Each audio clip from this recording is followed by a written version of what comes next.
Welcome to a video where I can help you figure out if you need a game in 10 minutes or less. Now let me prove it. Good morning, afternoon, and evening, everybody. My name is miahtheking, and if toy dinosaurs are made of plastic, and plastic is made of crude oil, and oil is made of dinosaurs, then fake dinosaurs are made of real dinosaurs.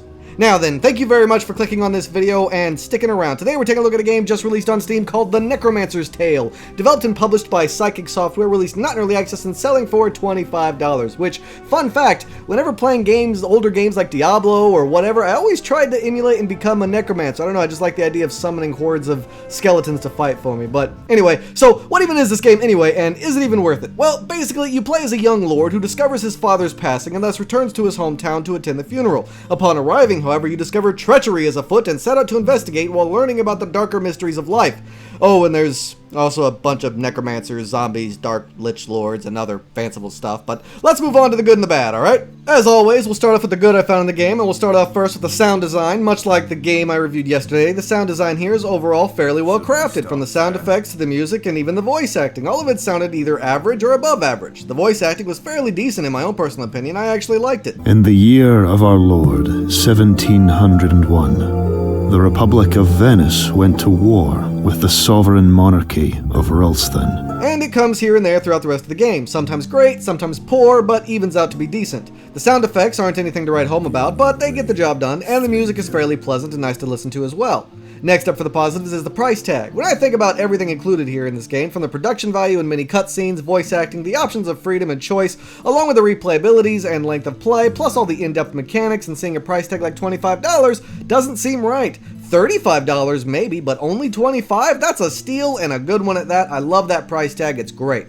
Up next is the stability and the user interface. Now, the stability of the game was fairly well done. Overall, I never crashed, froze, or even lost a save file. The frames never dropped, and overall the game ran really well. Nice and smooth, which helped my enjoyment factor. Then you've got the user interface. It's not bad. I've definitely seen worse. In some ways it's nice, and in other ways it's a bit muddled, but it's also different, but in a good way. I like how the dialogue and its options are different from what we typically see, and I like how a lot of it makes sense in its own way once you get into it. It does have a few issues like the camera controls and moments of supreme awkwardness, but for the most part, it's not horrible, it's just different and takes a little bit to get used to. Let's move on to the gameplay, as in my own personal opinion, I really liked it, but I could see why others might not. So, the gist of the gameplay is fairly free roam. You're in this large city, now do whatever your quest objectives tell you to do, I guess. It's been rather boring in the beginning, which is a huge downfall, but let me be clear, it's done that way on purpose, I feel, for the player to immerse themselves, and I can kinda tell. It's mostly a lot of politics, shady deals, and conversations. There's not a lot of combat in this game. When you do have combat, it's about as boring as you'd expect. Turn-based, slow, awkward, and clunky. But I feel like it's not meant to be the sole focus of the game. I feel like it's not meant to be there all the time. It's passable if it's only every now and then, so it's fine, I guess. But the game offers a lot in ways of reputation gains, as well as trust meters and relationships, etc., etc. Clearly the game is meant to be played as you acting like a secret necromancer and using the trust and loyalties you've built up to hide your shady underdealings.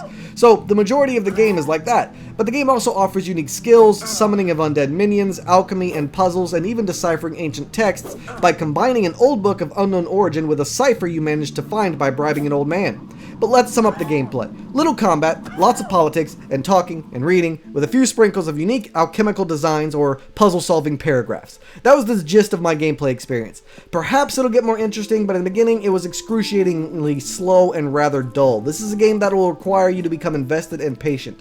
It does have a lot of really cool stuff though, which is why I put it in the positives. I actually love how in-depth it is with how much you can do. For instance, you can't explore the tomb without a torch, so you go get a torch. But then you also need a tinderbox to light said torch, which you can combine in your inventory, introducing a whole new mechanic of combining things in your inventory, which creates a whole new faucet of gameplay. That's a pretty cool mechanic, and there's a lot of stuff like that in the game. But I think the coolest thing for me in the beginning was the character backstory. The prologue in the beginning, which introduces you to the game and the world, is interactable, and it helps shape both you and your personal story and your character stats. It's insane, it was super interesting and unique, and I loved every moment of it. Next up for the positives is the writing quality and the lore building. I was supremely invested in the lore of the game as well as the writing. I was invested simply from that unique starting prologue, and throughout the game noticed the quality writing. Overall, it was pretty good, almost everywhere I looked, and for me, like this, that's a good quality to have, especially in a game like this. And not just the quality, but even the content. The things people said, and the history and characters and backstory, I mean, all of it was just phenomenally well done to create this immersive world to just lose yourself in. Very well done, game devs. But that's all I could think of possibly to talk about, and now we got to go into the negatives. But before that, I humbly request all you wonderful people who gave me a chance to consider supporting the further growth of my channel. Subscribe, leave a comment, and perhaps share the video. I'm trying really hard to get to 5,000 subs, and I'd really appreciate any help you could give. Also, make sure you hit that notification button down below the video. These are designed to help you save time and money, but they don't work unless you are notified in time, so hit that button and stay informed, alright? Alright, now we gotta go into the negatives. The first most obvious glaring negative is the graphics. It looks like poo-doo. It's pretty bad. Low contrast and sharpness, awkward designs like my character portrait for instance, the shading is pretty bad, and overall the colors feel always diluted. I could keep going, but I think you can see for yourself that this game is not one that will be known for its beauty. I'm gonna be honest, it kinda turned me off the moment I got into the actual gameplay, and if it wasn't for the great writing and world building, I may not have been able to take it very seriously. Next up that I didn't like about the game was the controls. The game is super awkward to control with 2 different ways of movement and only one way to control the camera, and the fact that it follows your character and overall with the stiff and clunky movement and weird controls of the sprint, and you'll quickly find yourself very annoyed by the controlling of your character. I can't tell you how many times I got stuck on something stupid like a damn wall corner simply from these awkward controls. I showed you briefly how awful the camera was earlier, and it never really gets better. You just get slightly better at handling the awkwardness of it is all. But overall, this is pretty much throughout the game, with double clicking sometimes not even working since left click also just picks things up, so even transferring items to and from your inventory or even just moving them around tends to be annoying. In combat there's a delay to everything, and well, I could keep going, but I think you get the picture. It was just awkward to play and it didn't feel comfortable the entire time. There's also the lack of streamlining in terms of managing your character, dialogue, controls, or even navigating through different menus and whatnot. Unfortunately, the gameplay is super awkward in literally every aspect, which makes the overall playing of the game awkward, which lowers the enjoyment. If it wasn't for the good writing, unique ideas, and intuitive gameplay mechanics, I would be hating this game right now. It was just that bad. Then you've got the pacing of the game. I think it's severely lacking as the game literally drags its feet with everything. Perhaps this was a choice for the game devs, but I don't like it when things are literally dragging on for no reason. And it just really felt that way no matter what you're doing. It's not the worst thing ever, but I did notice how slow everything seems to be progressing throughout the game, and it was kind of irritating, and some people out there might be annoyed by this.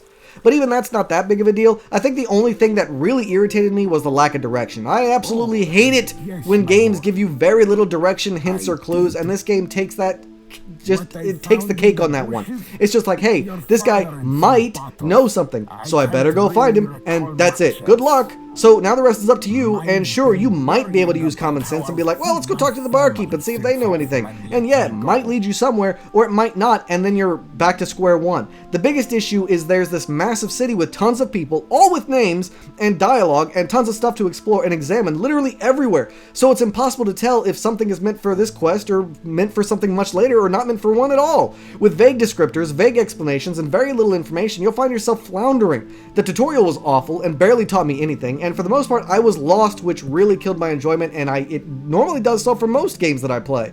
Let me give you an example. The game wanted me to boil this flower, I can't remember the name of it, in grease for a potion for my mom, but it's poisonous, so I need to use lavender-infused cloth around my face to protect from the fumes. But the game doesn't give you any more information than that, and I tried everything. I tried looking everywhere and couldn't find cloth. The game told me about the combination mechanic in your inventory, so I took a shirt and my knife and tried to combine them, because, you know, my common sense is telling me that I could rip up a shirt with a knife, and that way it's a cloth shirt, by the way, for a cloth rag, I thought, and maybe if I combined the knife and the shirt, my guy would use the knife to rip up the shirt and give me the cloth rag, but no, it didn't work. Couldn't find one anywhere. Couldn't make one using common sense and the game mechanics, and didn't know what to do or how to do it. So I just tried brewing the potion and died. And it was here that the game revealed how awful its autosave feature is, because it hadn't autosaved in fucking forever, despite the battle, the dialogue, the cutscene, the entering new areas, and all the other stuff where an autosave would typically be found. And I had lost almost an hour of progress. At this point, I was kind of done and didn't know what to do or how to progress.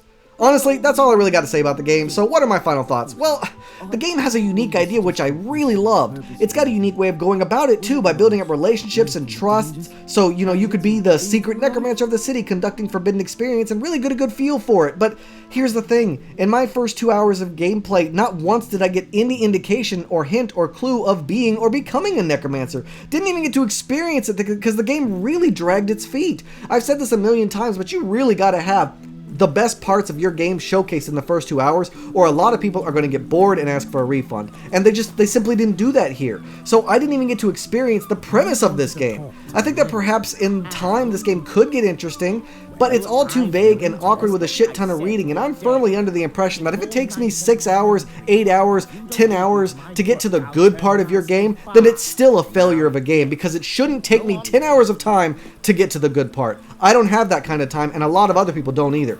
I don't know. Let me try to sum up. Basically, it's got a unique idea and a unique way of going about it with interesting gameplay components, but it's really slow, requires a lot of patience and intuitive improv from the player to be able to progress, and it's not very engaging. It's for a more niche audience, I think. I personally loved the idea, but was bored for the majority of my playthrough, mostly because of how vague and slow it was without a lot of interaction needed on my part. So what is my recommendation? Well, if you were looking for something like Pathfinder or Baldur's Gate, you're not really going to get that here. But if you watch this and you're thinking how cool it sounds to approach those kinds of games but from an entirely different perspective, and the idea is interesting, then I don't see any harm in it. The idea is cool. The way they go about it is definitely unique, and it's not broken or ripping you off. Personally, this game just isn't for me, I think. But if it sounds interesting to you, then I would encourage you to check it out. It's definitely different and interesting, and it might just be your newest, next newest obsession. Overall, it's harmless and worth its asking price while not being broken. So if that's enough for you, then hey, please enjoy. But that's all the time I got for this video, everybody. Sorry it went on so long. Thanks so much for watching, with a special thanks to those of you who stuck around to the end. If you have any questions or concerns, please let me know in the comments down below. Don't forget to like, share, and subscribe, and I can't wait to see you all again on my next adventure. So until then, I bid you all farewell.